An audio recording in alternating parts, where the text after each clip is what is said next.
இன்றைக்கி நம்ம என்ன வீடியோ பார்க்க போகிறோம் அப்படின்னா ஃபஸ்ட் டே இன் ஜப்பான். ஜப்பானில் நான் ஃபஸ்ட் டே எப்படி ஸ்பெண்ட் பண்ணியிருக்கேன் அப்படின்றத பார்க்கலாம்.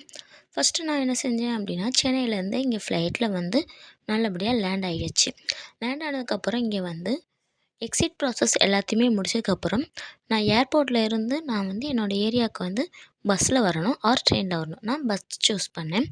ஸோ பஸ் கவுண்டரில் போய்ட்டு பஸ் டிக்கெட் கவுண்டரில் போய்ட்டு டிக்கெட் எடுத்துகிட்டு அவங்க சொல்கிற பில்லர் நம்பரில் போய் நின்னேன். பஸ் வந்தது.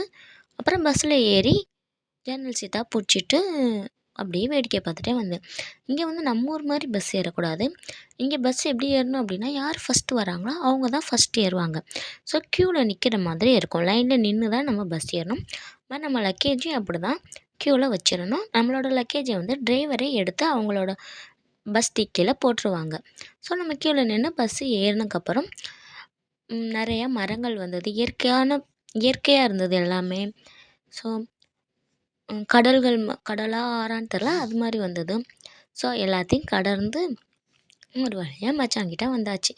இதுதான் சாங்ஸ் பாடுவாங்கள்ல, 7 மலை தாண்டித்தான் 7 கடல் தாண்டித்தான் எங்கே இருக்கும் மச்சாங்கிட்ட ஓடி வரும் மனசுன்ற மாதிரி என் மனசு நானும் ஓடியே வந்துட்டேன் சென்னையிலேருந்து மச்சானை பார்க்க ஜப்பானுக்கு. இந்த வீடியோ உங்களுக்கு பிடிச்சிருந்தது அப்படின்னா லைக் பண்ணுங்கள்.